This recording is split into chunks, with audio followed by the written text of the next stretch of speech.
2024 लोकसभा चुनाव में बीजेपी के हार के कई सारे कारण हो सकते हैं। उनमें से 3 मुख्य कारणों में से सबसे पहला कारण है कि उत्तर प्रदेश में योगी बाबा को पोस्टर बैनर में ज़्यादा महत्व न देना। कई सारे सूत्र तो ये भी बताते हैं कि उत्तर प्रदेश की 80 सीटों में से योगी जी ने कुल 30 नाम सुझाए थे, जिनमें से सिर्फ एक नाम को टिकट दिया गया है, बाकी के 29 नामों को टिकट नहीं दिया गया है। मेरा मानना है कि उत्तर प्रदेश को समझने के लिए उत्तर प्रदेश का कोई व्यक्ति ज़्यादा अच्छे से समझ सकता है। कोई दिल्ली में बैठा व्यक्ति उत्तर प्रदेश के बारे में बहुत अच्छे से नहीं समझ सकता है। उत्तर प्रदेश का क्या हाव भाव है, क्या माहौल है, ये उत्तर प्रदेश का आदमी ही ज़्यादा अच्छे से समझेगा। दूसरा सबसे बड़ा कारण हो जाता है कि दूसरा जो हार का उनका कारण बना है वो है नरेंद्र मोदी जी के द्वारा 400+ का नारा देना। कारण उसका ये हुआ कि जो बीजेपी का कोर वोटर है वो निश्चिंत हो गया कि 400+ नहीं भी आए तो 350 तो आ ही जाएंगे, बम्पर सरकार बन जाएगी। तो वो घर से निकला ही नहीं वोट डालने के लिए। बहुत सारे वोटर, कुछ कार्यकर्ता ढीले हो गए, उनको लगा कि जीत तो हमारी निश्चित ही है। दूसरा, कुछ बीजेपी के नेता हैं जिनके बड़बोलेपन के कारण उन्होंने कहा कि हम संविधान बदल देंगे। इन सारे मुद्दों की वजह से जनता थोड़ा भड़क गई।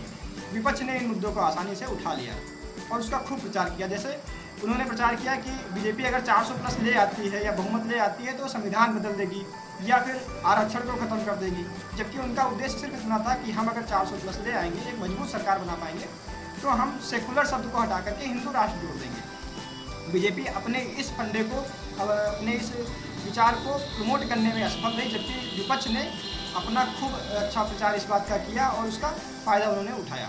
तीसरा और सबसे मुख्य कारण है JP नड्डा का वो बयान, जिसमें उन्होंने कहा कि इस बार के चुनाव में हमें RSS, बजरंग दल और विश्व हिंदू परिषद के कार्यकर्ताओं की आवश्यकता शायद नहीं पड़ेगी। जिस कारण से हुआ क्या कि बीजेपी का जो सबसे मजबूत वोटर, सबसे मजबूत कार्यकर्ता वो यही है, चाहे वो बजरंग दल हो, चाहे विश्व हिंदू परिषद हो या RSS हो। ये गांव-गांव, घर-घर, गली-गली, हर व्यक्ति तक जा करके उनसे संपर्क स्थापित करते हैं। कभी कोई देश में विपदा आती है तो RSS के जो सदस्य हैं, उनके जो कार्यकर्ता हैं, वो जा करके लोगों का सहयोग भी करते हैं, जिससे वो लोगों के बीच में कनेक्ट फील करते हैं। उनसे उन्हीं के घर के, उन्हीं के पड़ोस के या उन्हीं के सदस्यों में से कोई एक सदस्य है जो जान पहचान का है, वो वहाँ पे अगर प्रचार करने जाता है तो उससे लोग ज़्यादा कनेक्ट करते हैं। अब इन्हीं को तुमने साइड लाइन कर दिया, इन्हीं को प्रचार में नहीं भेजा, तो भी बीजेपी का प्रचार में इससे बहुत सारे नुकसान झेलना पड़ा। मेरा यही मानना है। तो कई सारे और भी कारण हो सकते हैं, पर मेरे हिसाब से ये 3 मुख्य कारण हैं। हालांकि बीजेपी की हार नहीं हुई है, पर जितना उन्होंने सोचा था उससे बहुत कम है, तो ये एक हार के समान है।